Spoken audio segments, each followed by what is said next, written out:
and this is our plan of attack. Banks have become an essential threat to our democracy.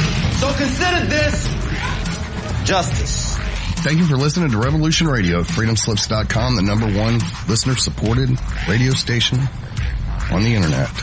Please help support this station so this battle can continue forward.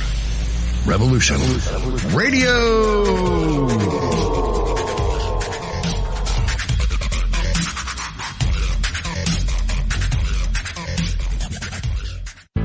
Extendivite really works. Just listen to what some people have to say.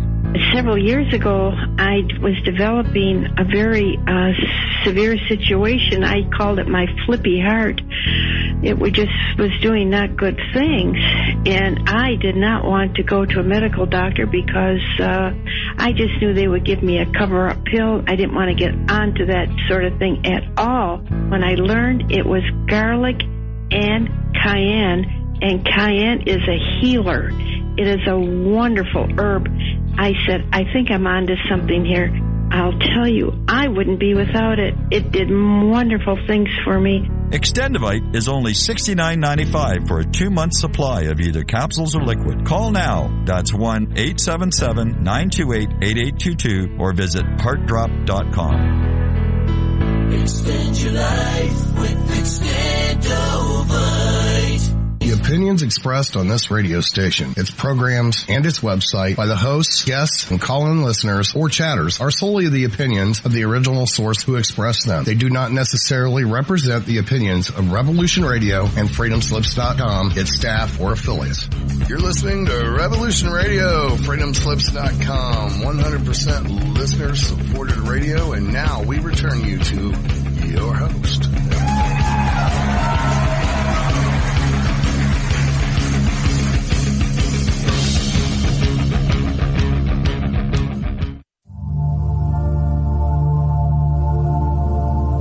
Welcome to Sacred Matrix, a divine paradigm of love and universal consciousness, with your host, Janet Kira Lessin and Dr. Sasha Lessin. Together we transform the world. And now, here are your hosts, Janet Kira and Dr. Sasha Lessin.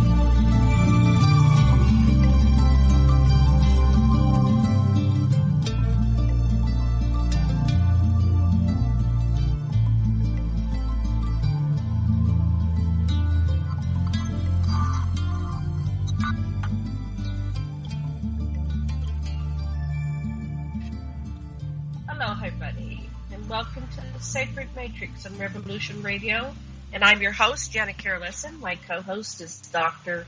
Sasha Alex Lessin. Our producer is Thomas Becker, also known as a Mad Painter, and this is Revolution Radio Studio B. Today, our guest is Isaac Bentwich. He's calling in from Israel, and he is a longtime practitioner and teacher of yoga and meditation. Trained as a physician and scientist, he has founded 3 life science technology companies, leading revolutions in medicine, genomics, and environment conservation. The vision and innovations that underlie these companies came through periods of silent meditation retreats at the foothills of the Himalayas and elsewhere. His path is one of reverence to the wisdom teachings that shine through different traditions and religions. The study and practice of Gita's wisdom teachings has profoundly touched his life, and he is passionate sharing this with others. And this, he has a new book, which is based on the translation of the Gita, and it's what it took 12 years to complete. It's called Gita, A Timeless Guide for Our Time, and it's a modern translation of the Bhagavad Gita, a 700-verse Hindu scripture in Sanskrit that has captivated many of the world's most brilliant scientists, musicians, poets, thinkers, and spiritual teachers. And I have a very long bio and extensive page put up on aquarianradio.com. I invite you to go over, and when you get to the site, just type in Isaac, I-S-A-A-C, Bentwich, W-A-V-E-N-T-W-I-C-H. Boy, I took too long of a nap. I always meditate before the shows. Dr. Lessin, rescue me. I can't talk. Help me. Hi, sweetheart, are you there? Yes, I'm here. Shalom, Isaac. I'm very, very interested from my perspective. I've been studying how our ancestor Abraham was part of teachings that spread through the various people that followed Inanna to the Indus Valley and came in from more northern parts, and all contributed to ultimately the same teachings that the Jewish people wind up following. And so that I'm very interested in the connections, if there are any like that. Yes. Well, yes, this is a great segue into this discussion. The Gita is really quite unique in the extent to which it is a common grounds of the sacred teachings that appear in different traditions and religions, and the Jewish tradition, the Bible and the Quran and Christianity that came from it certainly manifest these truths that in the Gita are some of the mystical or profound aspects of it are clearly explained, whereas in other traditions they come in a hinted way or in a roundabout way, because it was not safe to discuss them publicly as it was in these monastic tradition in India. So happy to be here and delighted to talk about the Gita and also tie it to the perspective of my homeland and tradition of Judaism, into which I was born, and Christianity, to which I have very strong connection and admiration. Wow, wonderful. So could you give us, because we're all pretty ignorant over here, if you could tell us more about the background story to the Gita and how it came to be. We'll listen quietly for a little while, and then we'll interrupt you with questions now and again. Sure. Thank you. So again, pleased, delighted to be here. The Gita is a dialogue. Is an ancient scripture in the Indian tradition, dated 500 BC, and encapsulating or summarizing the ancient scriptures of India. It is said that all of the 5,000-year-old Vedas and Upanishads that are very broad are summarized in this tiny book. It's a poem that's 700 verses long and encapsulates everything.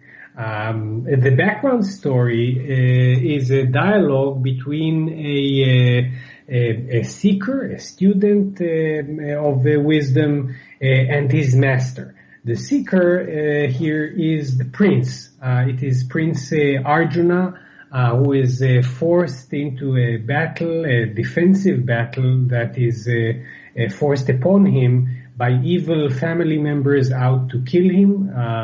And being a pacifist and a man of conscience, he's in great despair. Should I fight? Should I not fight?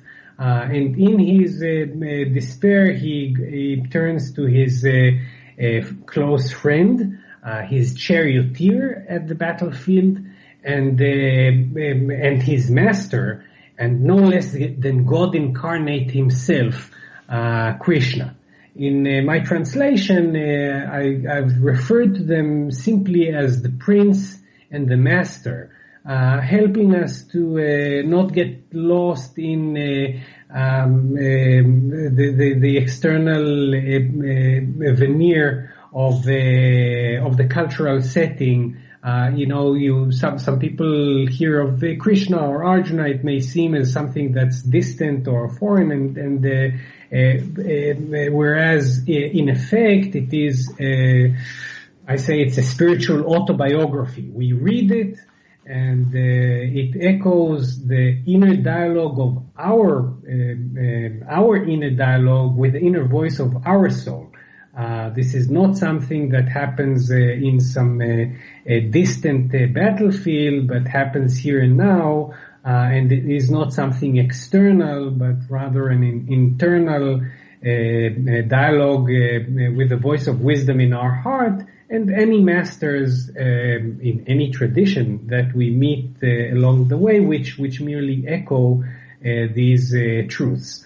And so in a different way of saying the same thing, the Gita is an invitation. If you imagine you had the opportunity to have a pleasant afternoon chat with God, this is the invitation. We're sitting on the prince's shoulder, as it were, dropping in on this amazing conversation with the opportunity to ask these direct questions. Say, God, what is this world about? What's with all of the sorrow and the despair? What are the ways to overcome it? Is it overcomable? How have wise people overcome it? And like a guide for mountaineers claiming this highest and steepest of mountains, the journey to our own self, we're guided by this expert mountaineer, the master, who gives us these different trails, 3 different paths, which we'll talk more about: the path of action, the path of devotion, and the path of wisdom, which are intertwined and help us scaling the peaks of the journey back home to our own self. Perhaps just to complete this picture for you and for the listeners, I said that it's a pleasant afternoon chat with God, and it is true. But then consider the setting and how unique it is, and mesmerizingly so, relative to any scripture, any wisdom scripture that you know. This is not a dialogue that happens under some on the top hill of in nature, overlooking the Sea of Galilee, where Jesus once gave the Sermon on the Mount to a handful of or to his disciples. This is not the Buddha in Sarnath under a tree or in Bodh Gaya under the Bodhi tree reaching enlightenment. This is a dialogue dealing with the deepest questions there are at the battlefield. The battle is about to erupt. And the prince is asking the master, please put my chariot between the armies so I can see the warriors in the 2 fields. And then there's a freeze frame. Everything freezes, and within that freeze frame, as it were, the whole dialogue happens. Isn't that the least likely of settings for a discourse on wisdom? Upon further thought, we actually see that it is the ultimate setting for such a dialogue.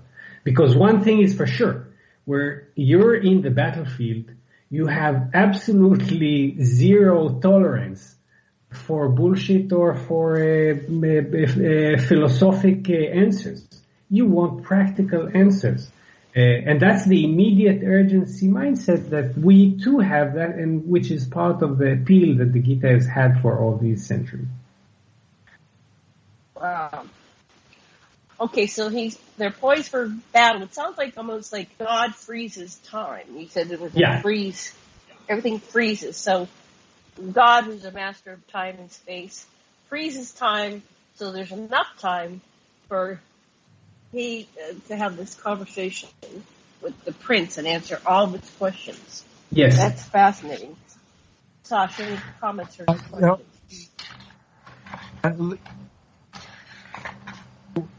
What it's like, what it's, Janet, you know what it's like? It's like the Iranians with their missiles aimed right at Israel, and right now it's just exactly that situation where we have to ask ourselves those questions. That is true, but I'll actually also bring it. Yeah, sorry. I was just going to make a comment that in the Battle of Troy, there were these freezing moments too, because apparently the gods and goddesses were there in the Battle of Troy, so they would freeze things, and then things would happen between time and space. Okay, so go ahead, back to you, Isaac. Yeah. Just to bring it closer to home, the invitation here is actually a much more intimate one. This is how the commentators help us understand this scripture, and then my goal in this translation has merely been to make it accessible and pleasant to read, and to have to integrate these interpretations into the scripture itself, so that it can be read as a poem, as it was originally written. And so the commentaries help us understand it's not just a question of a battle in some foreign land.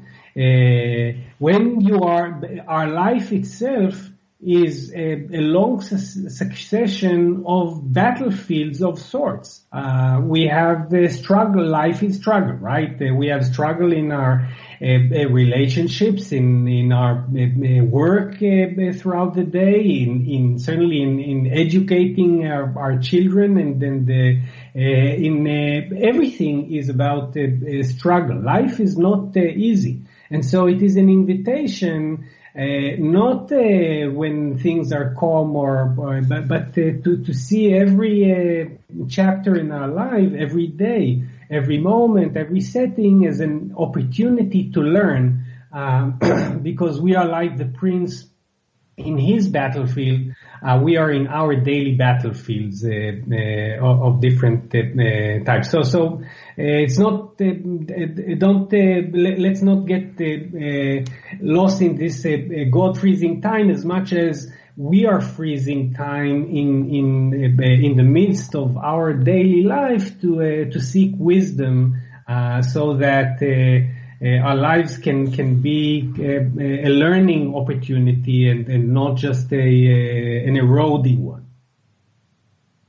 Okay, so how does God come to talk to the prince? Does he appear before him? Is it telepathic? What's it? Oh no, it's circumstances. Yeah. Okay. So again, the setting is the prince is talking with his charioteer, who is his friend and the master. And the master is a realized master, and hence he is one with God. Every one of the realized masters has overcome his ego, and hence he has melted into unity with God. Christ says, my Father and I are one. So this is an example of someone who is in a state of oneness with the divine. This is the goal and the path that we all pursue, and which the Gita explains. Let me read perhaps a few verses that sort of give the backdrop here, and if would that be okay? Yes, please. So the prince says, to vanquish or be defeated, which is worst, I hardly can tell. In enemy ranks stand my own. Slaying them, I'd wish death alone. A veil of pity routs my heart. Mine's dark, where does my duty lay? Guide me, Master, what ought I do? I'm your disciple, show me the way. It is actually, you can hear the melodiousness of these verses, and it is actually, I skipped into not from the beginning. Before this, there's a long lecture where the prince is standing on his stump, as it were, and preaching to the teacher. Oh, we shouldn't do this, I shouldn't fight. And it sounds like a very convincing lecture, but it's actually only when he comes to this beautiful verse here, a veil of pity routs my heart. Mine's dark, where does my duty lay? Guide me, Master, what ought I do? I'm your disciple, show me the way. Only when we break down and say, I don't know. I need help. Until then, our cup is full, our plate is full, and we may be saying that we want to learn, we may be saying that we're looking for guidance or wisdom, but the reality is we're too full of ourselves to let wisdom pour in. When humility sets in, unfortunately it often does through hardships. The ego is broken. The difficulty is there is a realization I can't do this anymore. I don't know. I need help. That there's a breaking down, and then wisdom pours in. And so the next verses say, "Thus spoke the brave warrior prince, conqueror of sleep, master of will. I shall not fight," he added, and then spoke no more, and was still. Then to him, between the two armies, disconsolate by these tormenting trials, the master, ruler of senses, spoke, wearing the faintest of smiles. And so there's this beautiful description of this thin, Buddha-like smile. What are you smiling? My life is in shambles. How can anyone smile at this difficulty? Tell me, should I fight? Should I not fight? What should I do? What's the meaning of all of this? And the teacher's smile gives the beginning of the answer, and he says, "You speak words of wisdom, O prince, but your sorrow is in vain. For the truly wise never mourn, neither the living nor the slain." We'll read some more later, but basically pulling the rug under the prince's feet to begin with. Dear disciple, dear prince, he says, I'm reminding you, we're not this body or mind. We do not die. We are the spirit within the body. And hence your question, your troubles are based on wrong assumptions. Let's deal with them first. This is sort of throwing the prince and us with him to the deep end of the pool. He will then go back to the beginning, and the first chapters of the Gita are the path of action. What do I do now? How do we live life more wisely? But it begins with these basic jolting statements of who we are, which non-duality, Vedanta, and the schools of the wisdom in different traditions have that's the basic of things. So anyway. Great. Sash, you have something to say? Questions? I'm holding my breath. What happens next? Okay. So then let's read the next two, 3 verses just to get the gist of it, and then I'll talk a bit about these 3 paths that the Gita describes. So he begins by saying, "You speak words of wisdom, O prince, but your sorrow is in vain. For the truly wise never mourn, neither the living nor the slain." There was never a time we were not, me or you or these enemy kings, nor can there be any future in which we ever cease being. This body's dweller throughout life, whereas bodies of child, youth, old man. At death he but dawns another. The wise grieve not, they understand.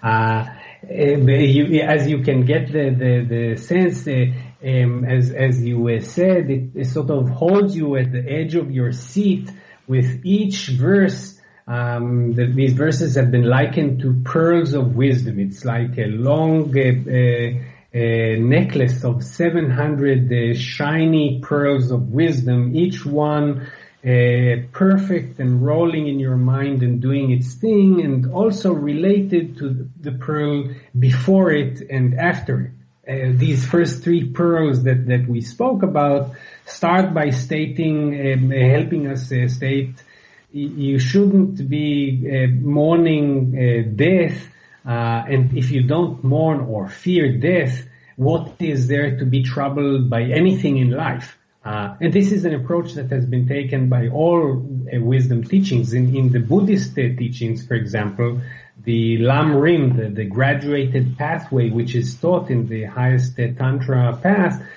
begins with preparatory meditations, and the first of these is a meditation on death.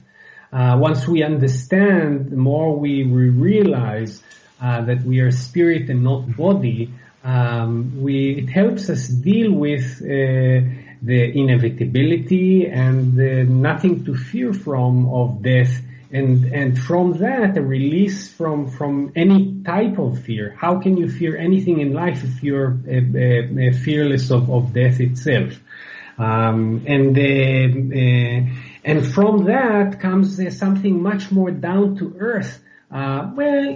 Incarnation and spirit, and am I a body or the mind or the spirit? I don't know. That's sort of philosophical. But then comes the next verse, which I read and I'm rereading now, and says, "This body's dweller throughout life, whereas bodies of child, youth, old man.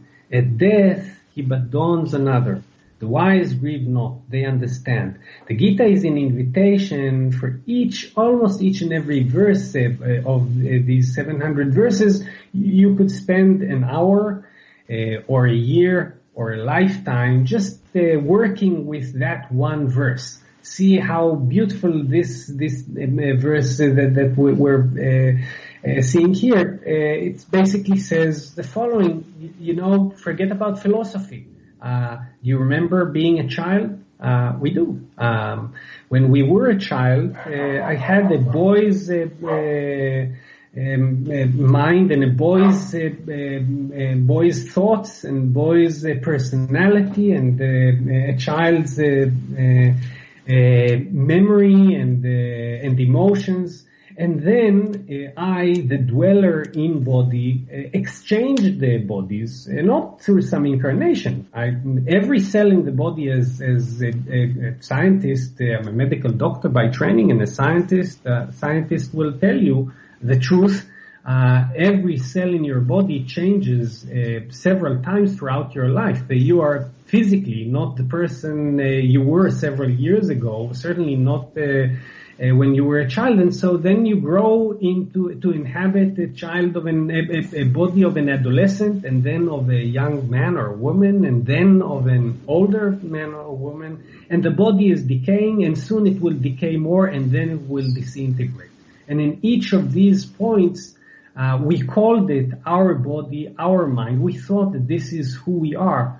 But looking at our own biography, if we're diligent in it, and this is the invitation, helps us see that indeed this illusion that we are the thoughts, we are the mind, we are the body is an illusion. This is a fallacy. We are residing within these different bodies. At death, the Gita says, we merely exchanged this body into another body of the next life. So that's part of what I found fascinating about the Gita, of this invitation, not based on faith, but on self-exploration, to pursue the inner journey.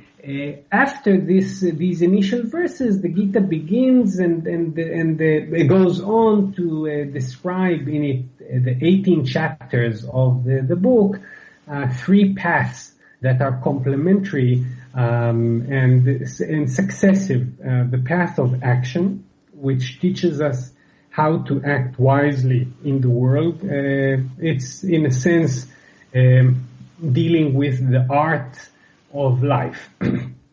How to live wisely, how to transform egotistical acting in the world into altruistic action. Then the path of devotion, which is the path of the heart, the path of mysticism and then the ecstasy, finding unity around us in nature and so forth.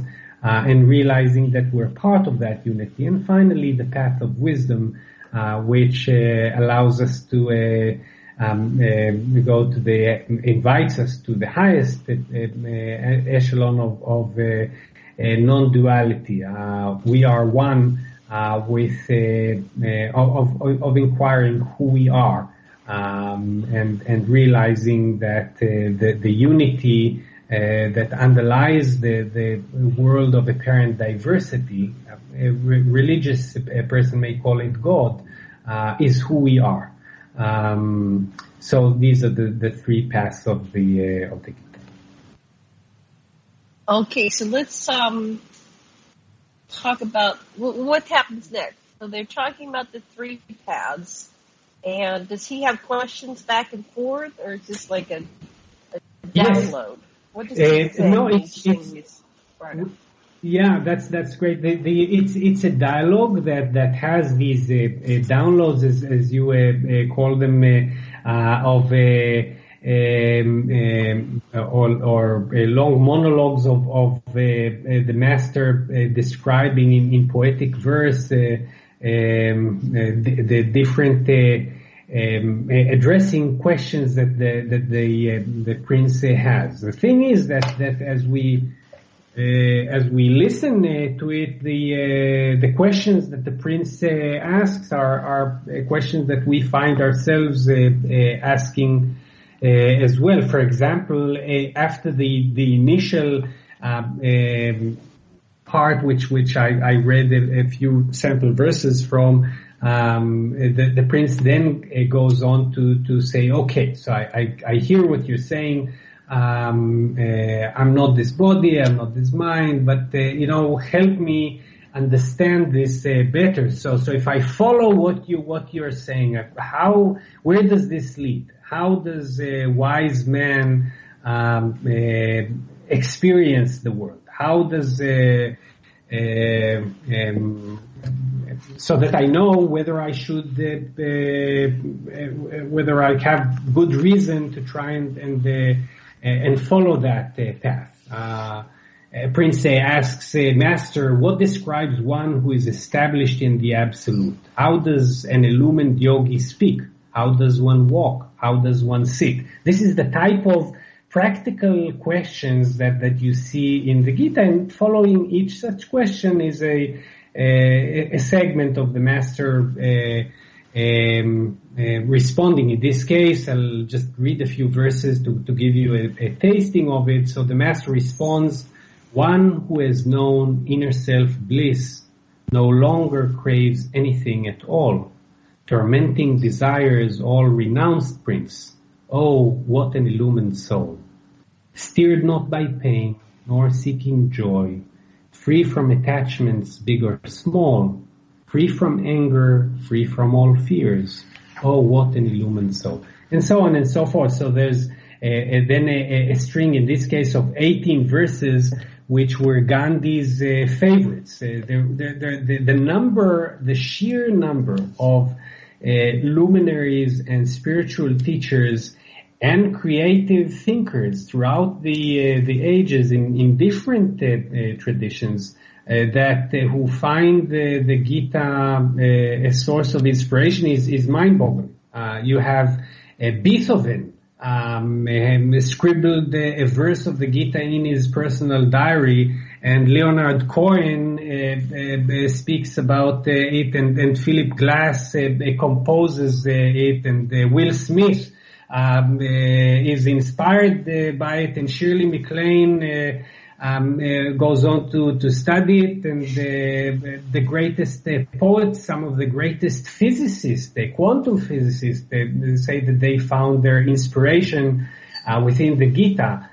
So it is these verses that many people throughout the ages in different cultures have found to be inspired. I have a question. So when I put myself in this battlefield and I'm having a conversation with God, and everything's frozen, and this battle's about to erupt, and I'm looking at a picture, a painting, and it looks like there's thousands, if not hundreds of thousands of people that are about to kill each other. And then even there's a possibility that I myself will be killed, or I will have to defend myself or be killed. So we're saying, so God says, well, you're not the body, and yada, yada, yada. So do I just go out there and say, take me out? Do I run away? I'm still left with the practical stuff that as soon as I'm done with this conversation, hell's going to break loose. And I want your opinion on this, Sasha, too. What do you do with that? I mean, that's all fine and dandy. Yeah, there's reincarnation. Yeah, I'm going to be back again. But what is it about killing and being killed? Is there any kind of karma associated with that? Where does that come in? Back to you, Isaac. And then, Sasha, I want you to comment on that. Sasha, perhaps you want to chime in first? Okay. Okay, so here's from an ordinary existentialist. What I would seek to do is to negotiate a peace and some kind of win-win solution. And I know how to do it because I was trained by Carl Rogers. I'd find out what each side needed and how we could create something that each side got what it wanted in an intelligent way. That's my predilection. Yeah. Right. So to tie in these your question and your comment, the Gita is an invitation. There's no cookie cutting recipe here. So if anyone is looking for the prince is certainly looking for a clear cut yes or no, fight or flight, or negotiate answer, and the Gita does not give that at all. What it does do is help open a door for a deeper look of what is this world and how are my actions, what's underlying my actions, so that I can each and every one of us can make better decisions within the battles of life. The main observation of the Gita, the main directive of the Gita, difficult to accept it at first, but it is again common to when you look at it deeply, is common to all spiritual paths. The Gita helps us understand. The teacher is telling the prince the battle is not an external battle. Your enemies are not the enemies on the battlefield. The enemy is your ego. It is your inner demons that you have to slay. It is, and so there's no simple equation to it. You may be going into battle and fighting, and it will be for the wrong reasons. You may be abstaining from battle, thinking you're a pacifist, and it may be for the right reason or for the wrong reasons. You may be, if you're a negotiator, the Gita would say to you, Sasha, you're a negotiator, you have the skills, go and negotiate. But be mindful of what is driving you. Are you driven by ego, by fear, by seeking fame, or by cultivating this inner microscope? And of course, it's never this or that. I'm doing what is right. I'm doing what is right for me. And once we have this, and we're provided through the Gita with this powerful microscope, the skills of meditation and other observations that the Gita helps us understand of how nature is working through us, how we each have different aspects of nature working through us. Some of the time, for each and every one of us, part of our motivation is egotistical. You may be a negotiator, you may be thinking that you're doing the right thing by negotiating, but when you examine it closely, you're actually seeking, or somebody may be seeking fame. I'm a great negotiator and I did this or that. Am I able to do this selflessly, not so that somebody will recognize me or that I'm the greatest? Maybe it should not be negotiated, but it should be fought. So that's the type of dialogue that's there. Yeah, if I may, at least in Jungian psychology, what we say is what seems to be opposed to us is really a disowned part of ourselves. So I would start by saying what part of me is like these people of whom I disapprove right now. And from Jungian psychology, being centered means you can embrace both pride and humility. You don't have to give up your pride, and you don't have to be totally humble, but you can embrace both. I don't see that it has to be so either or black or white. Sure. This is exactly the type of tools and thinking that the Gita helps us cultivate and utilize. The main nobody can be a judge of what is right or wrong for us. It's a personal thing. Society would not exist if it weren't for rules, obviously. Okay, so we as a society, we set up rules. You don't kill, you don't punch, fine. We need these rules. But then again, a surgeon and an assassin both hold a knife and cut somebody else open. One is doing a good thing, the other is doing not what we would call a good thing, right? A surgeon and a surgeon both holding knives and cutting somebody open. One surgeon is doing this for fame and glory, and then his name to. And I don't mean for this to be, a good guy and a bad guy. I'm just actually portraying the good guy and bad guy that are in each and every one of us all of the time. It's up to us to go deeper and deeper and finer in understanding it. This is the beauty of the alchemy that happens through this dialogue. It begins with the prince looking outside. These are my foes. These are the enemies. Here is the clear question. Should I fight? Should I not fight? It's me here and it's them there. And the dilemma is outside, to a metamorphosis of realizing that the battlefield is actually completely internal. Yes, at the end of the day, I need to do my thing, and in this case, the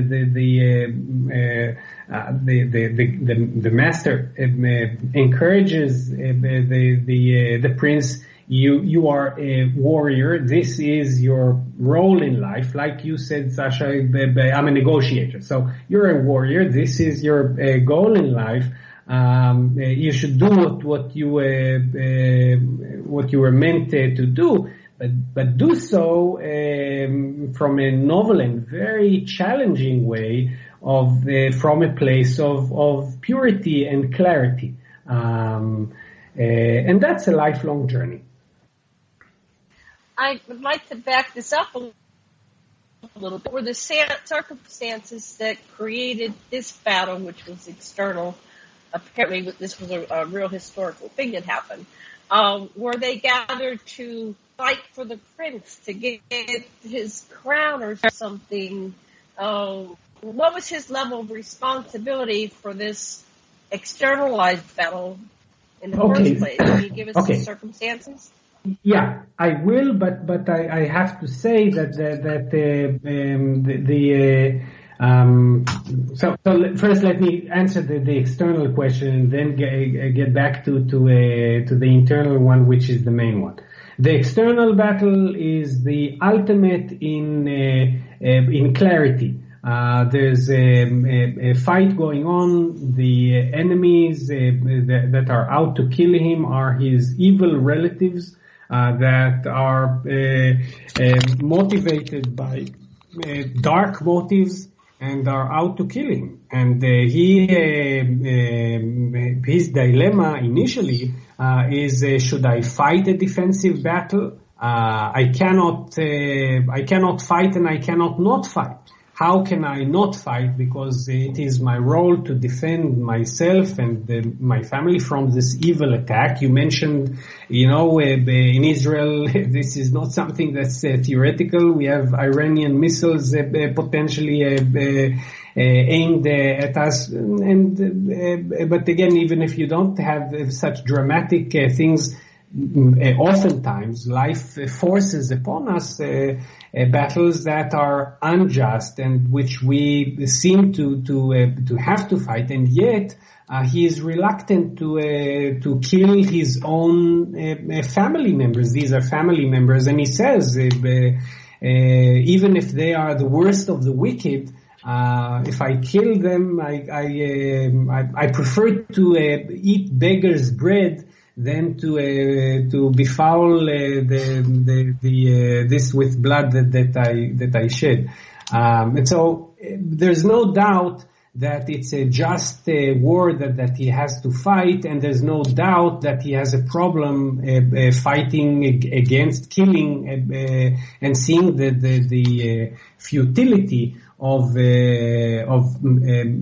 relatives fighting. And so he is confused as we are confused initially by this, because it seems like the main thing is, okay, let's understand the external circumstances. Should he fight? Should he not fight? The Gita draws this and begs to draw us into a deeper reflective mode of understanding that it's the same thing over and over in our lives constantly. We come back from work. Somebody has been not killing us, but just has been unkind. Our boss, our peer, our subordinate, or whatever, or the car in front of us that dented our car or cut us on the freeway or whatever. And we have these issues. What did they do, and what should we do, and what should we do about it, etc. And the Gita draws it to a place that is internal. Please understand, the Gita patiently goes back time and again, answering the exact questions that you have raised here. It's not external. There's a teacher, I assume you know Byron Katie, with the loving what is, right? So she puts it very succinctly, and she says, not related to the Gita, but this is the same teaching shining everywhere. She says, it takes only one person to have a perfect relationship, you. So that's the same concept there as well. We tend to get bogged by, what's the external situation, what should we do, and there's a lot of science and the help that we can get relating to it. But if we want to really progress in our spiritual journey, we can use this the external circumstances for an inner inquiry, which allows us to also function better in the world. So that's what I would say. Okay, so continue. It's great. We're having fun. So Just to give you a few more verses here of the wisdom that comes more to practical things of how to life. Okay, so I understand the prince says the general principle, but what do I do about it? How do I manifest it in my life? And so, as an example, the master gives him next the mechanics of the mind, if you will, in these the next 2-3 verses. Thinking of sights and sense and sound, to these sense objects bind your mind. Grow attached, addiction you seed. Fight addiction, anger it will breed. Anger and you confuse your mind. Mind confused, experience you forget. Experience gone, discernment you lose. Life goal you miss if you lose that. So this cascade in beautiful poetry that describes the physics of how we get in trouble, how we get ourselves in trouble. We're surrounded by sense objects. We see a chocolate, we like it because it's tasteful to the palate. Thinking of sights and scents and sounds, to these sense objects binds your mind. You see chocolate, you think of chocolate. You think of chocolate, you get attached to chocolate. You get attached to chocolate. It leads to addiction. Once you're addicted to chocolate, that does not mean that it's not a heroin addiction, but all of life is a bunch of addictions. You did a good deed, you become addicted to doing good deeds because it's now part of your personality. The first cigarette in your mouth is difficult and you cough. The 10th one is more convenient. After the 100th one, it's difficult to not do the 101. So grow attached, addiction you seed, fight addiction, anger it will breed. Once you have addiction, it will breed anger when your addiction is not met. Anger and you confuse your mind. Mind confused, experience you forget.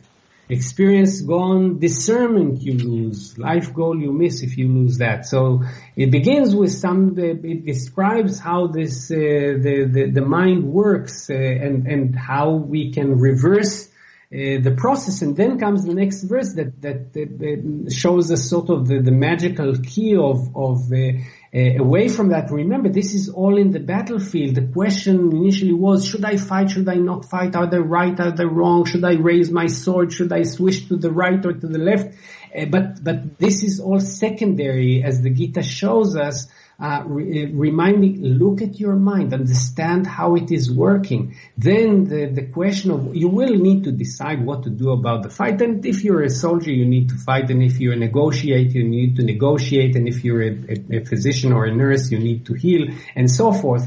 But understand how your mind works, and then you'll be able to function more properly in the world. And the next verse goes on to say, one who's free from likes and dislikes, amidst all sense objects, tread safe, finding peaceful joy, O Prince, within one's own inner self. And so once we find the wisdom within, once we cultivate, it's not either or. The more wisdom we have inside, the more safe we are to tread within the sense objects. One who has mastered a sufficient degree of mastering the likes and dislikes can tread close to chocolate without it disrupting his inner balance. Yes, it is chocolate. Yes, I like it.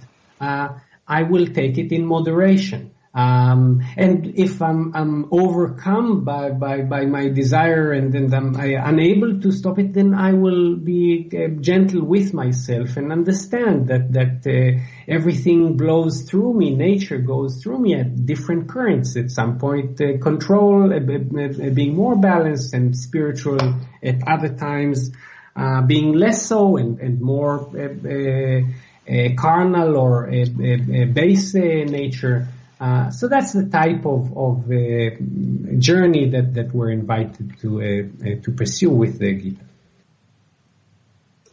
It's interesting. One of my teachers, his name is Ken Kai, said the way to get out of addiction is to just appreciate what you've got and up-level your addictions to preferences. So if you get chocolate, well, that's a cornucopia. But if you don't get chocolate and you just have vanilla, then you're happy with it and you're not suffering because you didn't attach yourself to what you ain't got. That's exactly right. Yes. So that this is the that again is what many people find when enjoying the Gita or reading through it. Different paths are echoed within the Gita, and so it's not rather than this saying, hey, this is the wisdom scripture of wisdom scriptures. It's actually something that you find permeate sounding familiar, whether you're an atheist or a believer, whether your path is from this religion or that secular path, or no path. The truisms here are ones that sort of echo familiar. We're coming to a commercial break. We'll be back in 5 minutes, so see you in 5. Listeners, come back.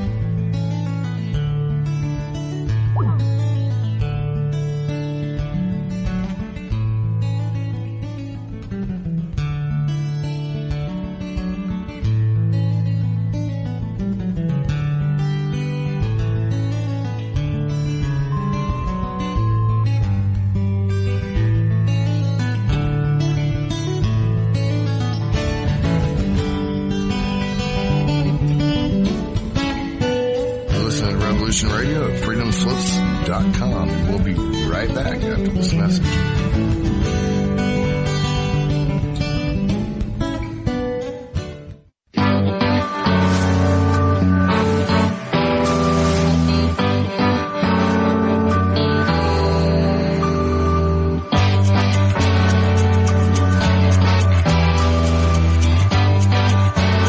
Narco-syndicalist commune. We take it in turns to act as a sort of executive officer for the week. Yes. But all the decisions of that officer have to be ratified at a special bi-weekly meeting. Yes, I see. By a simple majority in the case of purely internal affairs. Be quiet. But by a 2/3 majority in the case of more... Be quiet. I order you to be quiet. Look, you stupid bastard, you've got no arms left. Yes, I have. Look. Just a flesh wound. I don't believe I've seen such a display of courage, skill, nerve, grace, and stupidity. I'll do you for that. Oh, what? Come here. What are you going to do, bleed on me? I'm invincible. You're a loony. The Black Knight always triumphs. Roundtable Live, Monday through Friday, 1 a.m. till 4 a.m. Eastern Time. Bring your mind, bring your ideas, bring your voice. King Arthur had nothing on us. Here at Revolution Radio, freedomslips.com. Enjoy your extra big-ass fries. You didn't give me no fries. I got an empty box. Would you like another extra big-ass fries? I said I didn't get any. Thank you. Your account has been charged. Your balance is 0. Please come back when you can afford to make a purchase. No. I'm sorry you're having trouble. Come on. My kids are starving.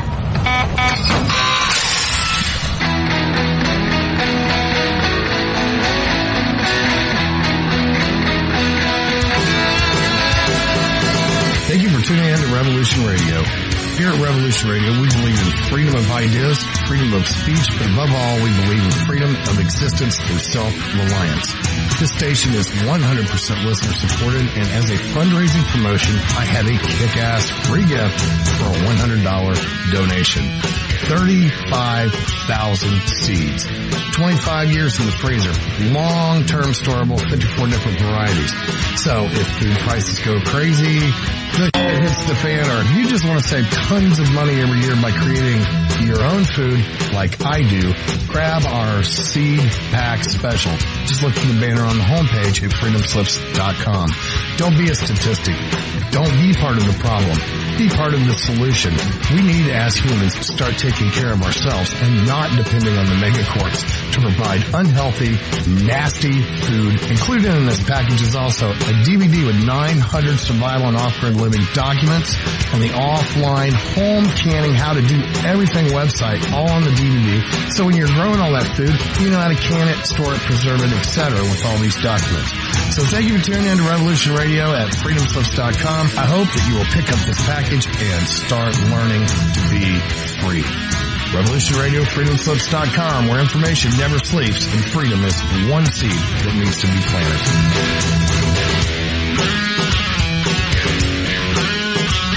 What we do in life echoes in eternity.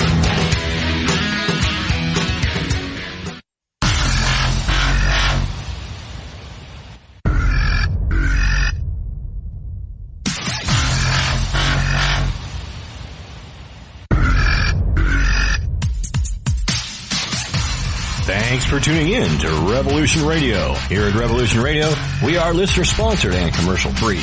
But there still are bills to pay. In order to raise some needed funds to cover the cost, our station is offering a silver special.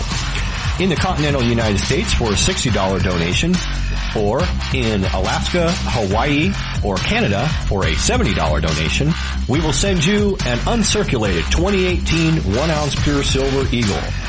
The $70 donation, the extra 10 is to cover shipping, by the way, outside of the continental United States. When making the donation, you must put Silver Eagle promo in the notes on the donation. And thank you for tuning in to Revolution Radio at revolution.radio and freedomslips.com. Without you, there is no us. Revolution Radio, where information never sleeps.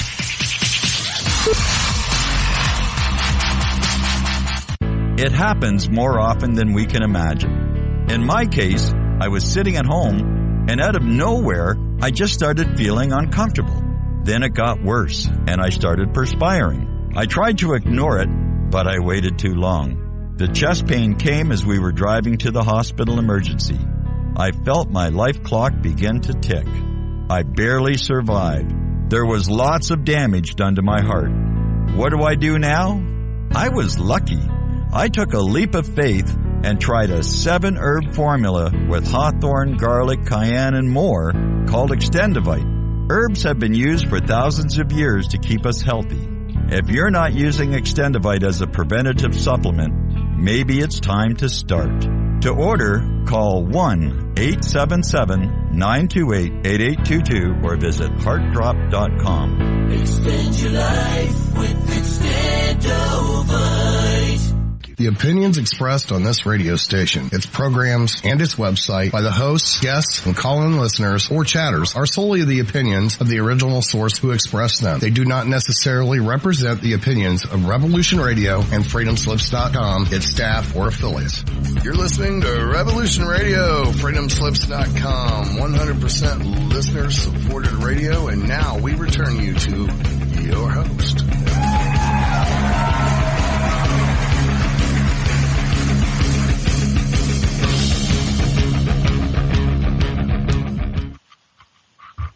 Aloha and welcome back to the Sacred Matrix on Revolution Radio. And I'm your host, Janet Lessin, with my co-host, Dr. Sasha Alex Lessin, producer of Thomas Becker, also known as a Mad Painter. And our guest is Isaac Bentwich, and we're talking about the Gita. But before we get back to our show, I'd like to remind everybody to please go over to that donation button on revolution.radio and do make your donation. We really, really need your donations. You help us stay on air and keep bringing these wonderful broadcasts to you. We got to pay the bills, so we do thank you very much for everything you donate. So, before I get back to the show, Dr. Lessin, Sasha, are you back from the break? Yeah, we were just talking about how what seems to be external if you go inward, you start learning much more about what the apparent external really means to you and what you have to decide in the situation, what your options are. That's right. Yeah. Yeah. So I wondered when the prince was getting this piece about discernment and getting attachment, was he relaying back to God incarnate and the coachman or whatever his name was? Were they talking about? Yeah, I've got. Like for me, I was going, yeah, chocolate, you got me, that's mine. Is he saying, well, I've got these attachments and that really, or was he just sitting there, just listening, or was he commenting back? Well, it's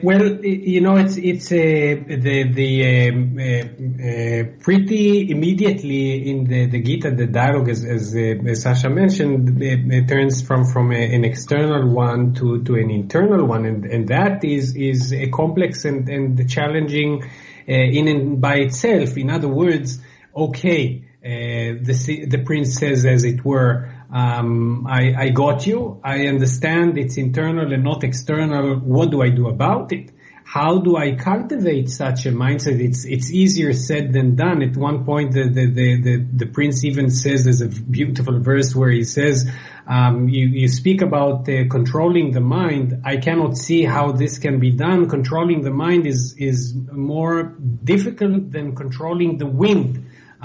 That's very observant. One who observes this is already well on the way for the spiritual path. And so, for example, there's the whole chapter that describes meditation, both the technique of meditation, the challenges of meditation, and the fruits of meditation. The more we connect to this inner peace, to the inner silence that is underneath the noise of our thoughts and emotions, the more this transforms our ability to function properly in the world, in the external world. When we live in our mind, in our ego, in our intellect, then it's a big chatterbox with opinions, pro and con opinions, but there's something more profound that happens in meditation. This is the beauty, whatever meditation technique you're using. So, for example, let me read a few verses here that give a tasting from the meditation chapter in the Gita. When the mind restrained by yoga here means all of the paths of spiritual discipline. It's not just what we find in the studios of yoga. That's hatha yoga. That's the physical yoga. So, when the mind restrained by yoga within itself quietly rest, 'tis then one experiences one's true self, knows joyous content in one's breast. Then does such purified heart know bliss that's beyond what senses can, established in this reality, never to wander again. Having obtained it, one now knows this treasure is superior to all.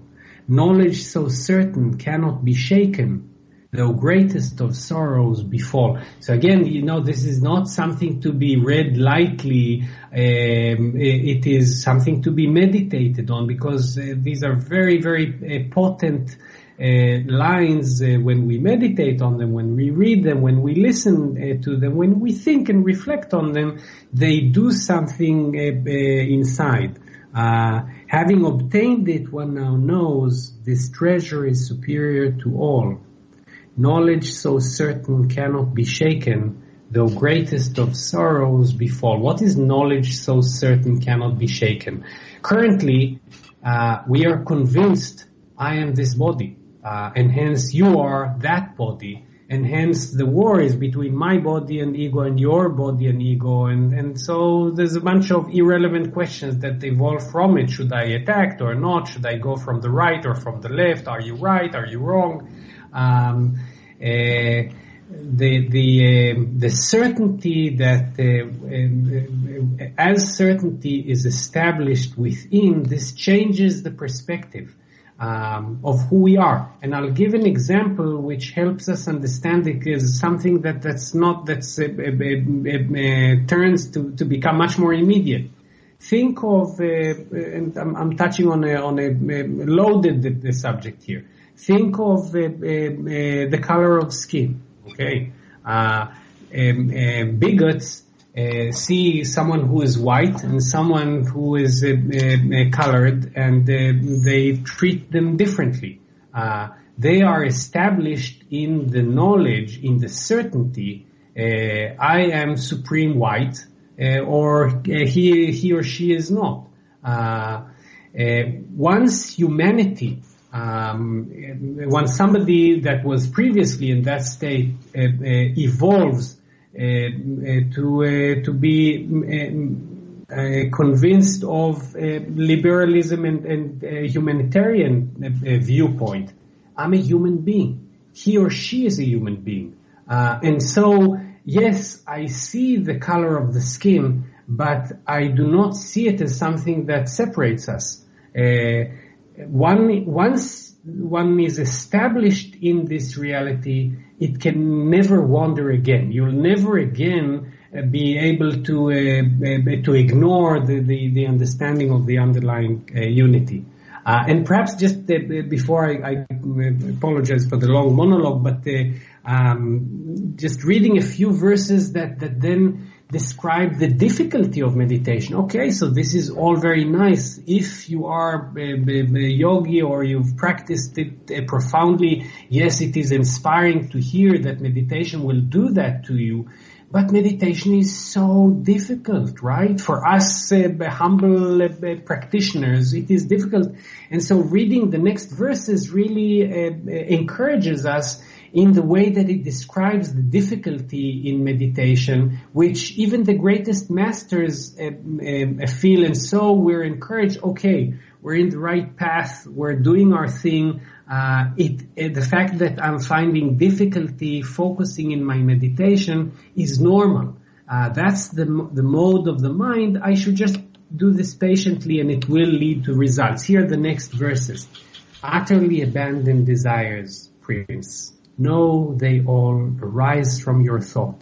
The wild pack of senses restrain, discerning what's real from what's not. Our senses are like a pack of wolves, and we need to learn to patiently controlling them. But listen carefully to the next two verses. They always move me in the simpleness that they reach down to us where we are right now. We're not. This is meant both for masters of meditation that have practiced for many years, as well as for novices that never have.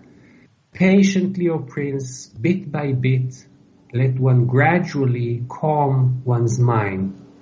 On divine inner self, focus inwards, not letting the mind wander round. Time and again, mind will stray, outward by senses drawn away. Time and again, it be withdrawn, focused on inner self alone. So you see, you asked previously what's the battle and then how does the dialogue progress, and these are the simple answers that the Gita has. You know, it's about how you work with your mind and how you gradually learn to control your senses, and then the external struggles will sort of take care of themselves, or at least we will be more better prepared to deal with them. I think I'll stop here for your questions, and I'd love to talk to tie this to my personal life and an experience in the business world and in medicine and in other arenas if you're interested. Well, that sounds great. Sasha, any questions? Let me just I lost what I was going to say. So you do first, Janet. I'll see if I can recapture my thought. Okay. It escaped. that is fine. So you're talking about the monkey mind. We always have our mind distracted by the senses of 3D incarnation and light, and you might be meditating, and then the birds chirp outside, or the cat says meow, and so you're saying there's a way of tuning that out, but it's always there. The phone rings and you can shut it off. The cat meows, so you can put the cat in the other room. You can do this, but it's always inevitable that something, or can you get to a space where you don't even hear those things anymore or see those things? Well, this is the nice thing about the Gita. In my courses, when we discuss the Gita and meditation, that there are two ways of looking at meditation, and particularly in our time, this is even more pronounced. You could do mindfulness or meditation practice and just work on the meditation itself, whether you're working on the breath or some other form of meditation. The Gita is an invitation to view meditation as part of the bigger picture, as it were, in the sense that, how much of the day do you meditate? Meditate a few minutes. Somebody may meditate a bit longer, maybe once or twice a day, and that's great. What do you do about the other 23 hours of the day and night? We're constantly active. Our body is active. More importantly, our minds are active. They're active in our wakefulness. They're active in our dreams as well. This is all activity. Once we have better tools, in addition to meditation is very powerful. It is the centerpiece of the inner journey. But once we have better tools that help us not just work in that 15 or 20 or 10 or minutes or an hour once or twice a day or several times a week when we can meditate, but every chirping bird in our meditation and outside our meditation, every irritating person that cut the line or that hurt us or that stroked us, everything becomes how do we turn every incident like that into a learning experience? I'm a medical doctor by training. I've worked on the translation of the Gita for 12 years, as you mentioned, and I'm in my occupation, my day job, as it were, I'm a high-tech person. I've managed founded and led 3 technology companies that became quite successful in different industries. Each of these companies came out of the innovations underlying them came out of meditation retreats that preceded them, where I went out for a few weeks or a few months of silent, solitary retreat of prayer and practice and meditation and Gita.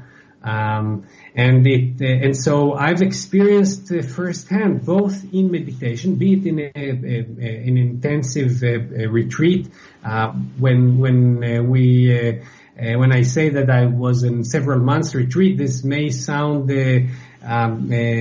significant relative to the Tibetans with whom I've studied. This, of course, is Petty Cash, the Tibetan master with whom I've had the honor of studying, the late Lama Kirti Tsensha Rinpoche, one of the teachers of the Dalai Lama.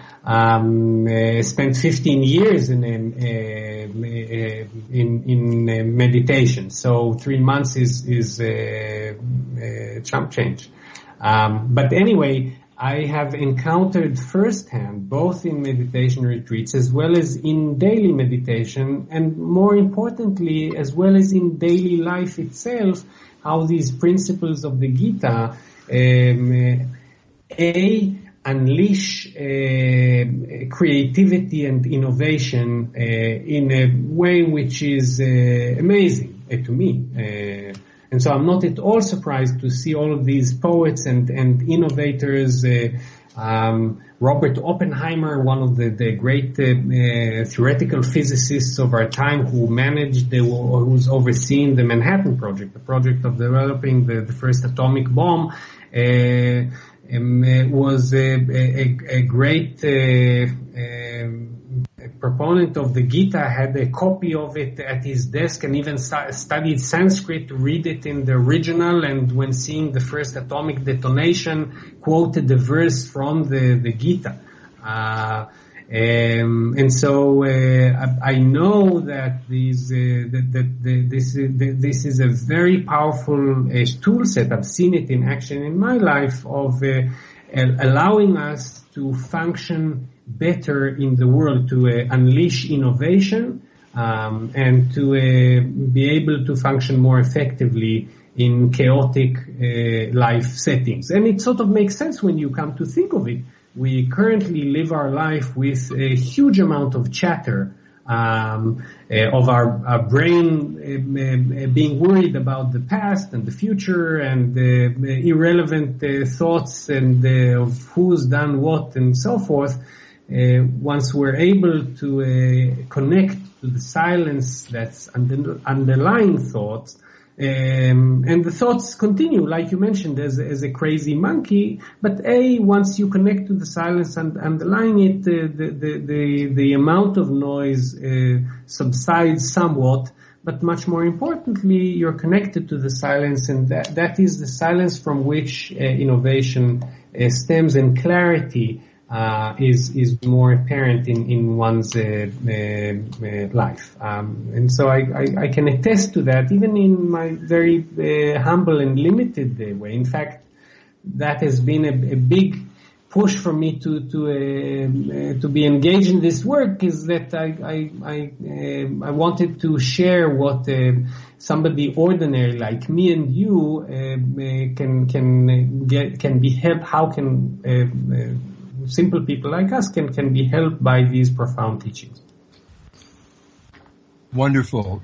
Yes. You know, I remember what I was going to say. It's like, if I understand right, you looked at this stuff in Sanskrit and you put it in English that rhymed in poetic form. That's like, that's wonderful. That's really hard to do properly. And it sounds beautiful the way you're reading it. So I wanted to comment on that, and I would say, in psychology, what we try to do is get the person to be able to separate from their dominant primary personality, like their intellect, so that intellect can you can step out of it and allow some other parts to come out. And the first thing we look at is judgments. Wherever you have a judgment of something or someone, that just means there's a part of you that wants you to attend to its needs and see how to integrate it into your ecology. Yeah, that's lovely, and thank you for it. I'll get to judgment in a moment, but first relating to the translation, it has been a fascinating journey for me that actually began of 12 plus years. It actually, I've first encountered the Gita 35 or so years ago in a yoga teacher's training course, a month-long intensive course in the desert down here in Israel. When I was in my medical school years, it was a fascinating month, and I loved almost everything there. I loved the yoga asanas, the yoga classes, and the nature, and I heard that there would be some philosophy, and I was okay with that. And the meditation was fine. There was one thing which I really detested. and that was the 1 hour a day of Gita studies. And I really couldn't stand it. And so little did I know that it will become a great love of my life, and the translation thing really began with me just being mesmerized by the wisdom of it, and trying to first write verses in my mother tongue of Hebrew, just to internalize or understand them.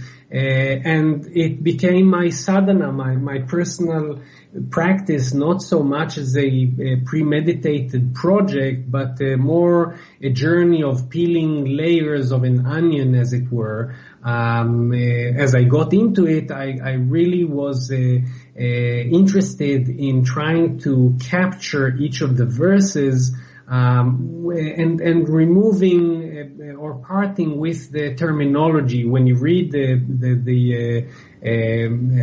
regular translation of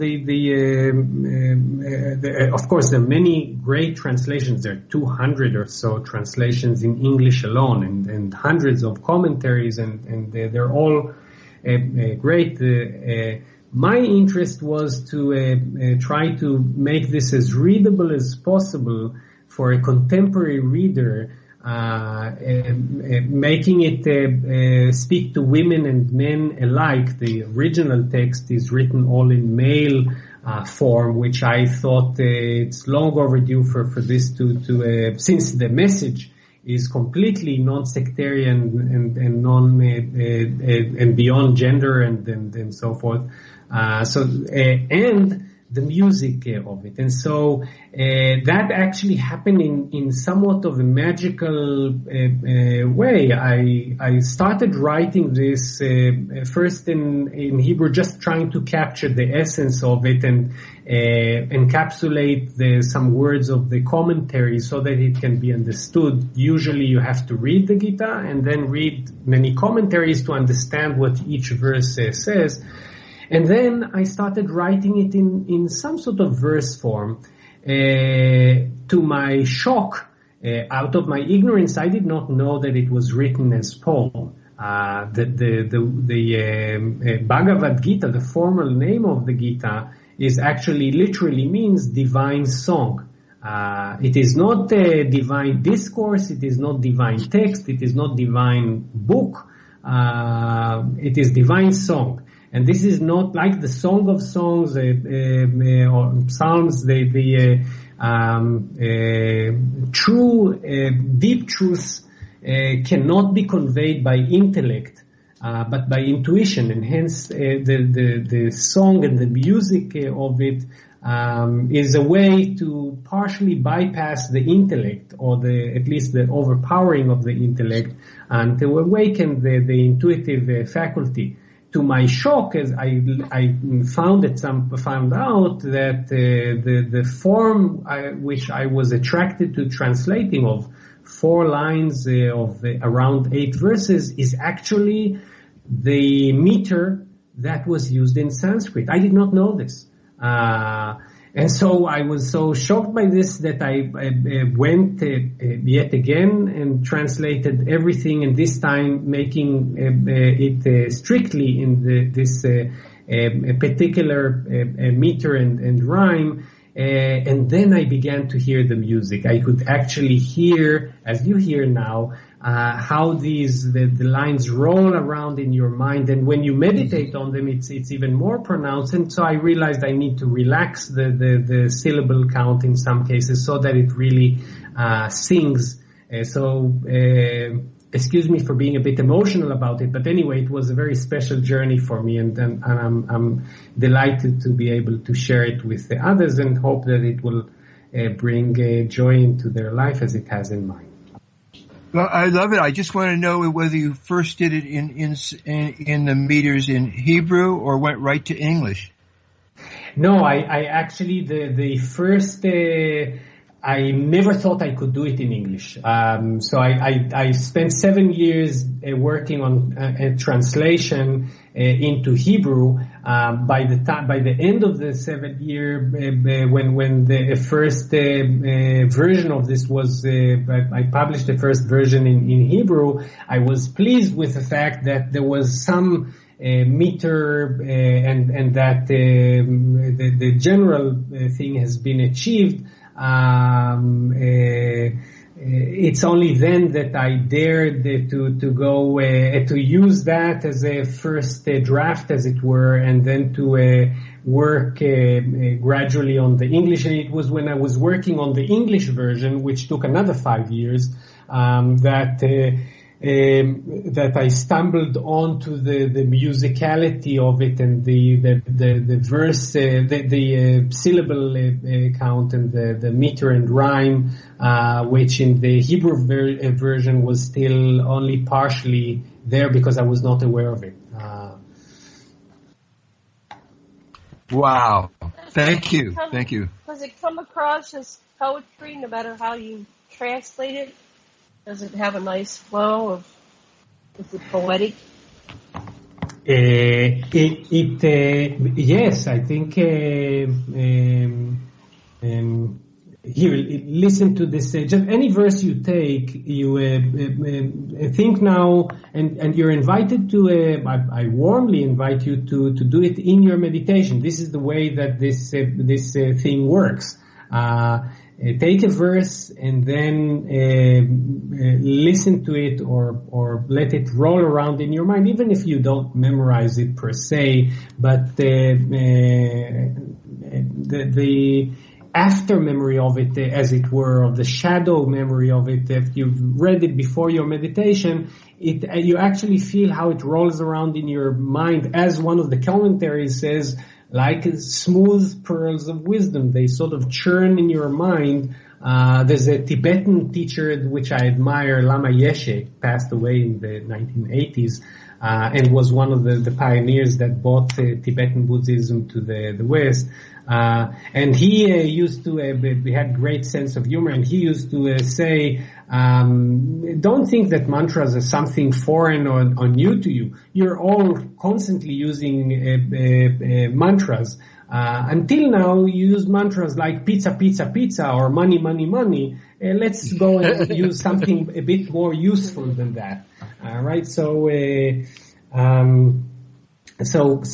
like mantras or like these, this is actually the smoothness of it allows it to touch deeply below the intellect and do its thing. Listen to this next verse where you feel both the wisdom that's there intellectually as well as the music that's there.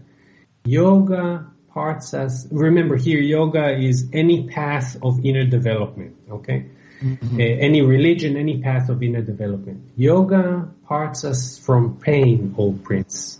Pain we thought would always be there. Practice it, therefore, determined.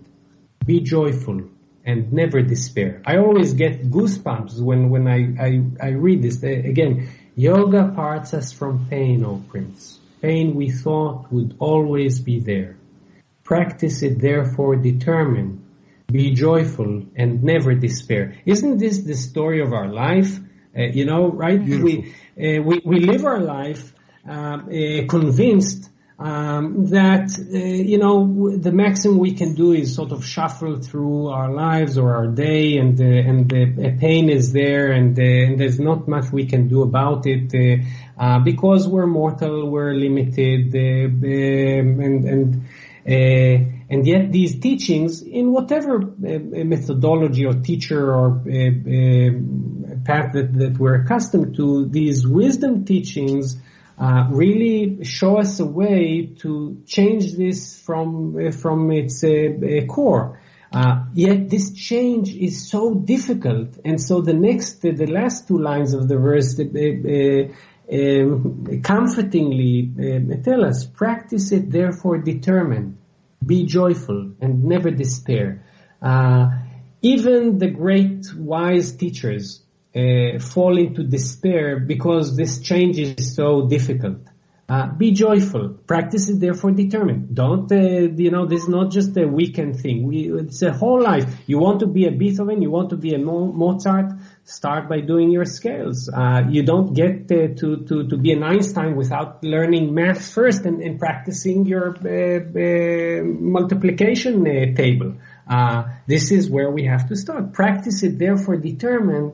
Be joyful and never despair. Finding joy within our practice. Yes, I'm on the way, and I'll do the best I can, and I continue to fail miserably, and that is fine. Taming the mind is a lifelong journey, and but being committed to it brings a little bit more light every day into my life, and this is and hence it allows us to part us from pain, to embark on a new road, and so that's the good news that the yoga brings. That's wonderful. So I love it. Yeah. Do you have something to say, Sasha? Go ahead. No, I love it. I love what you're saying. It's wonderful. So you were going to tell us how you apply that into your life, the Gita, and how it becomes a daily practice for you. Yeah. So look, that's what made me really passionate about this is that I saw how practical it is, and in fact how much I found myself relating to it. It's one thing, when you're in academic or better yet in spiritual mode. You're on a course or a weekend retreat and you're wearing white and I don't know, and you're hearing, and then you're with Sangha, with other people like-minded, and so it's okay. It's easier to relate to these teachings. But how does it affect your daily life when you're in your career, when the kids yet again forgot their socks in the middle of the living room, or your spouse is driving you crazy, or you're driving her or him crazy, and the mortgage and the promotion and all of that crap. How is that relevant? And it is so relevant. This is the big invitation of the Gita, not to separate between our earthly or down-to-earth life and our spiritual life. Everything is spirit. Nothing is not spirit. And so I've found this in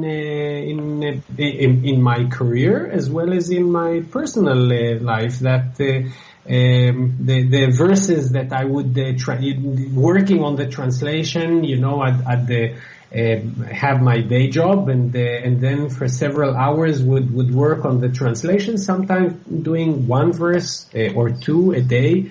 And then I would see these verses coming into action at the office. I would see how, in my limited, full of constant failures way, how this does allow me to function better, more resilient, more focused, certainly more creative. In my work, perhaps just sharing a piece of anecdotal, a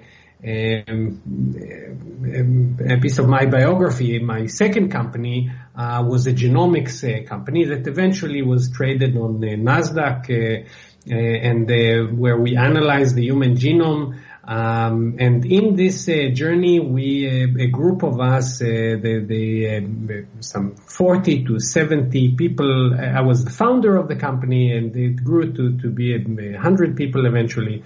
When it was 40 to 70 people strong,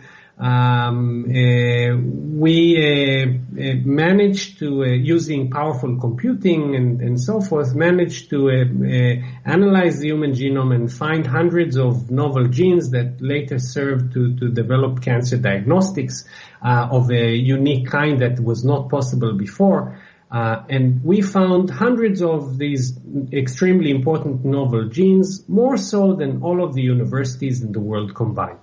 So how does that happen? And this was based on a biological theory that came to me during an intense meditation retreat. I was doing a 4 months retreat, and with nothing more sophisticated than an alarm clock in sight.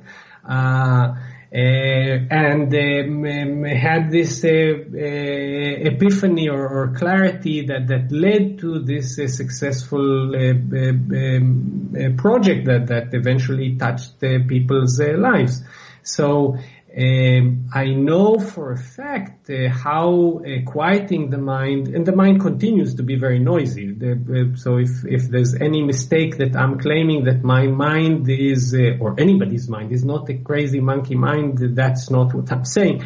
But connecting with the silence that underlies it, it does unleash innovation and allows one to function more effectively in the world. Anyway, I've seen this time and again, both in my life as well as in students that I've had over the years in groups that we teach and practice the Gita, how it for ordinary people like me and you, it does unleash creativity and allow us to function better in the world. And for those interested, on the website of the you're invited to the book itself and to reading and rereading it and to incorporating it into one's meditation. For those interested, we will be publishing later this year a course, an online course on the Gita, which similar to the discussions we're having here, over 8 weeks, with daily recorded video guided meditation on a single verse every day, and 8 themes of the Gita over these 8 weeks. This is to help further share how to use the Gita in one's daily life and to apply it to unleash creativity and enhance our life quality. So when you're using this information, it creates a state and it allows you, I call it like a download. You get a download. We hear people, they ask, how did you come up with that song, like these masterpiece songs? And they'll say, well, it just came to me. Yeah. Do you think we might be accessing something like the Akashic records, or it's just allowing us to? A lot of times people say, well, this information is way over my head. I'm not sure where I got it from, and now I understand it. What do you think is going on that level? That's a great question, and it also touches on ancient sacred civilization, which is another aspect of it. But first, to your question, absolutely, there is I'm convinced that there is infinite wisdom that you can call the Akashic dimension. Akash in Sanskrit is the void, is space, meaning that which is beyond substance. Underlying substance. We live in a world which we view as matter. Physics tell us that it's actually energy, and mystics explain to us, and teachings like the Gita, that it is all consciousness. The underlying what physics would say, and what Einstein looked until his last breath for a unifying theory, the theory of everything. The underlying substratum of the world is consciousness, or Akash.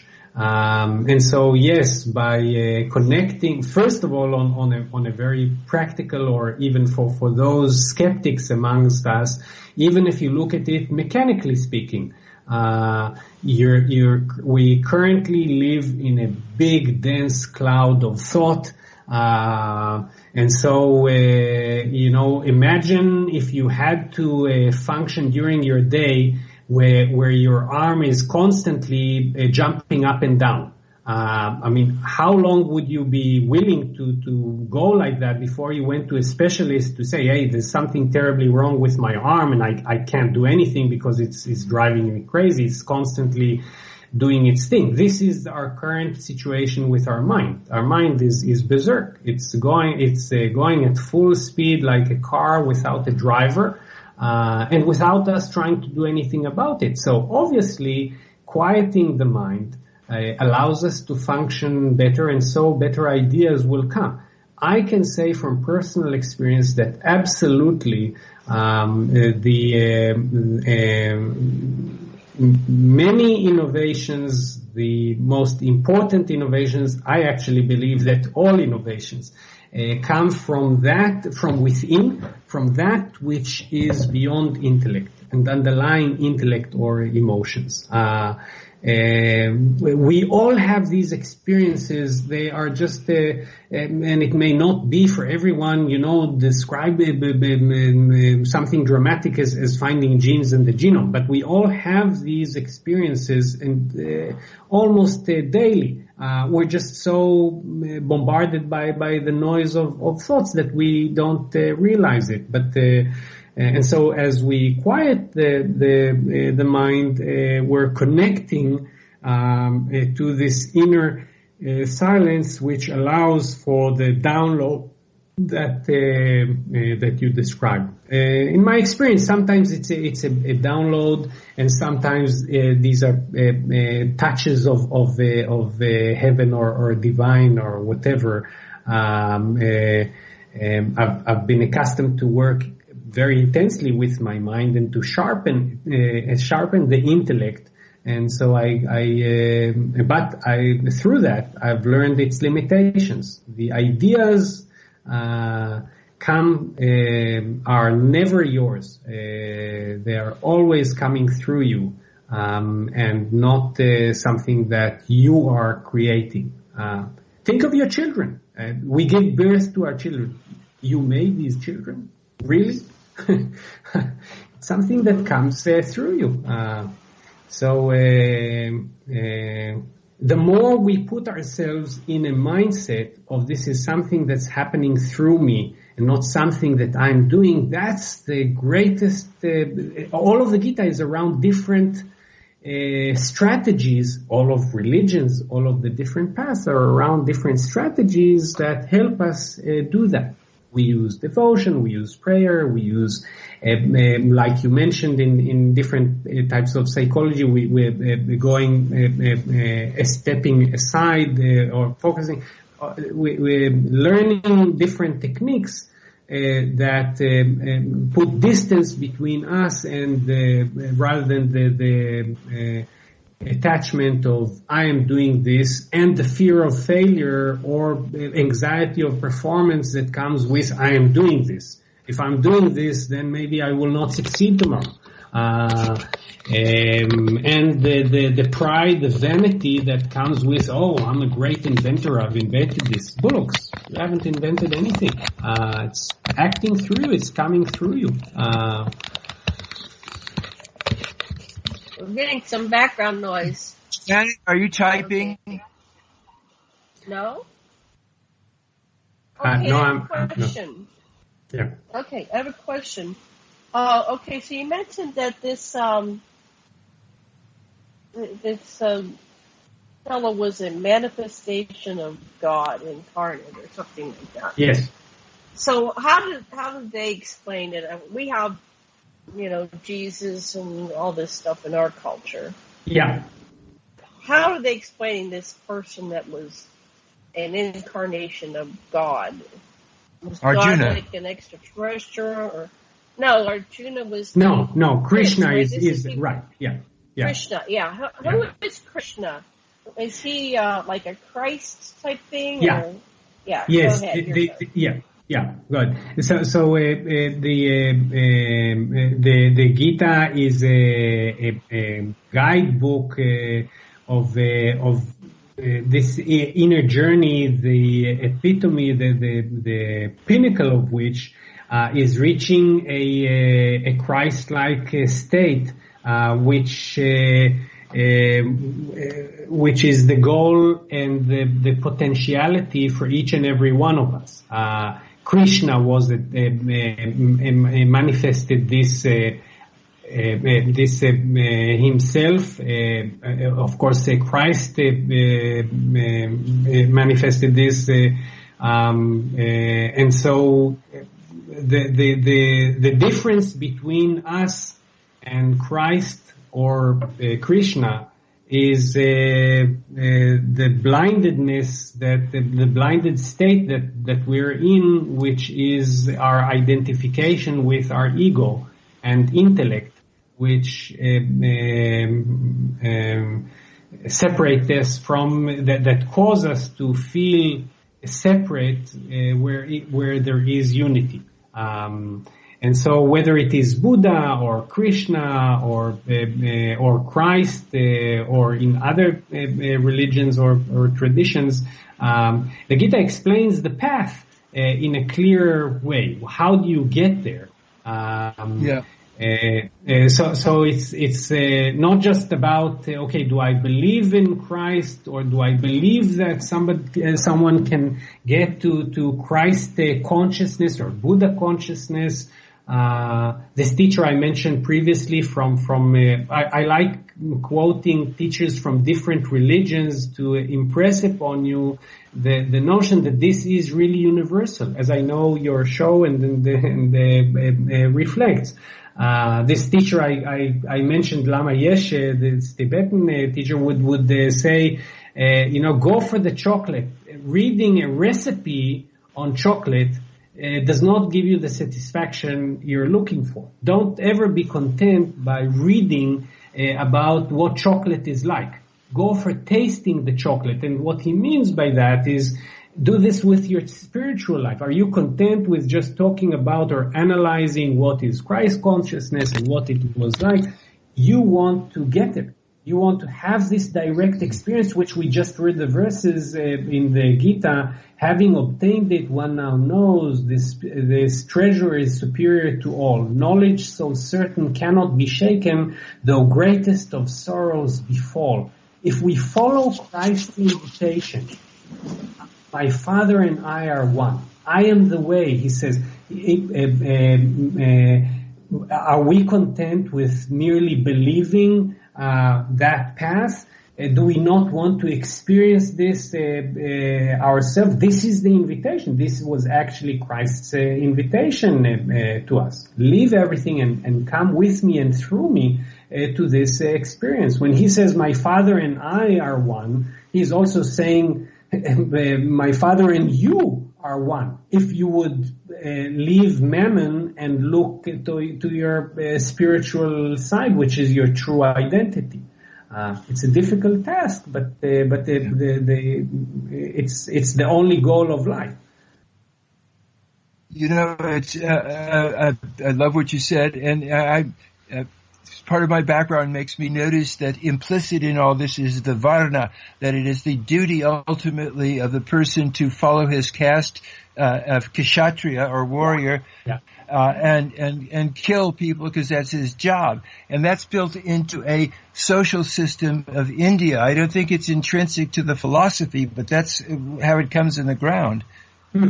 That's a great point, and as you know, Gandhi and other spiritual teachers were looked at the caste system in India with criticism, and the Gita helps us understand it, and I've tried to reflect this in this translation. The different class system should be viewed more in the context, I believe, should be viewed more in the context of one's calling in life than one's destined birth. It reflects the different nature elements the three nature facets that are described in the Gita, the pure, the active, and the dull.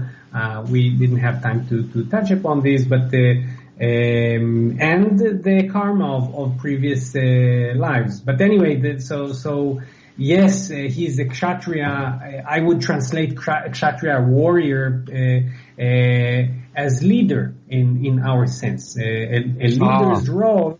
It's not today we don't have warriors, but any boardroom is a battleground.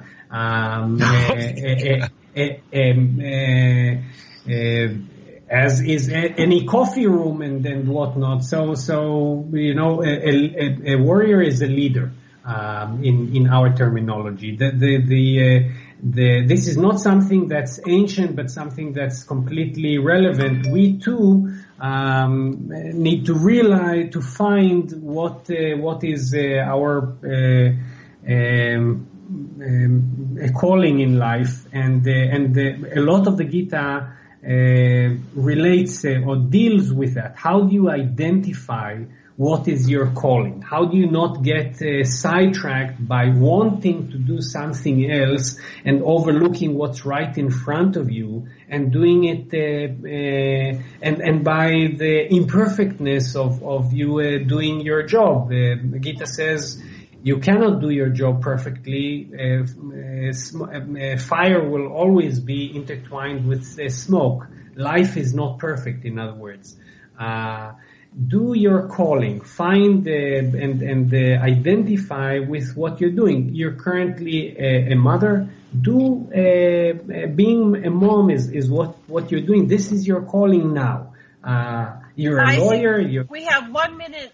We have 1 minute left. I'd like you to say your website and everything in your book one more time. Okay. Sorry. Thank you. So the website is... What's your website? Yeah, go ahead. The website is www.newgita.com. Again, it's newgita.com. And your book is New Gita. And how can they get that? Is that on Amazon? It's on Amazon and other booksellers, and the links also on the site. The name of the book is Gita, A Timeless Guide for Our Time, and my name is Isaac Bentwich. And that's perfect ending. Thank you so much, Isaac, for coming on. Thank you, Ahmed. Thank you for producing the show. Thank you, Sasha, for coming on with me. Thank you, listeners, for joining in. Much love and blessings, and aloha.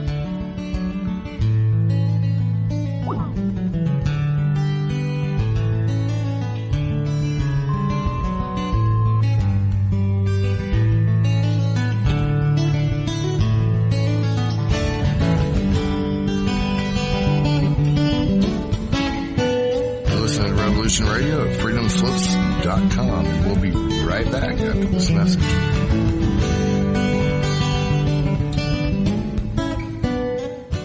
Ladies and gentlemen, can I please have your attention? I've just been handed an urgent news story, and I need all of you to stop what you're doing and listen. On the go? Still want to listen? Don't have one of those fancy phones with too many buttons. Don't know what an app is? Or you don't even care? Well, we got you here at Revolution Radio. Now you can dial in 24/7 to listen to our shows. We have a number for Studio A and Studio B, and best of all, it's free. Don't forget, your carrier charges for your cell phone provider may apply, though, so check with your cell provider to make sure. So ready? Here you go. Get a pen. Here's the number. Studio A is 712-432-6958, and Studio B is 716-748-0112. Thank you very much for listening to Revolution Radio, freedomslips.com, the #1 listener-supported radio station in the world. Hey everyone, it's Barbara Jean Lindsay, the Cosmic Oracle. If you have questions about your past lives or future plans, need answers from the cosmos about your love life or career, or just want to keep your finger on the pulse of the planet, check out my show, The Cosmic Oracle, here on Revolution Radio at freedomslips.com.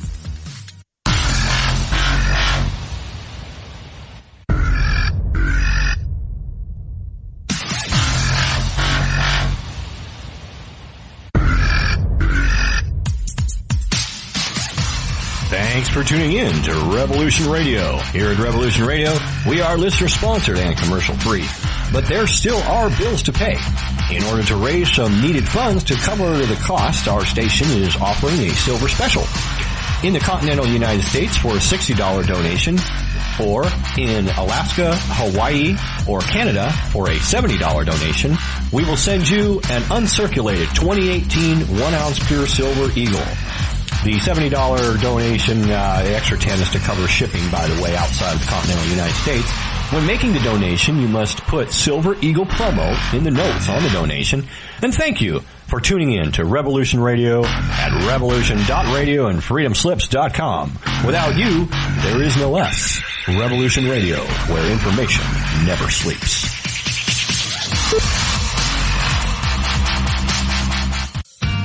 Looking for a nightcap to fill your listening needs? Come join us on Spaced Out Radio with me, Dave Scott, right here on Revolution Radio. Monday through Friday for 3 hours a night, starting at 9 p.m. Pacific, midnight Eastern, we will take you down the supernatural path. From ET contact to the paranormal and all of the spiritual, cryptid, and conspiracy stories in between. You can find us right here on Revolution Radio, at spacedoutradio.com, on Twitter.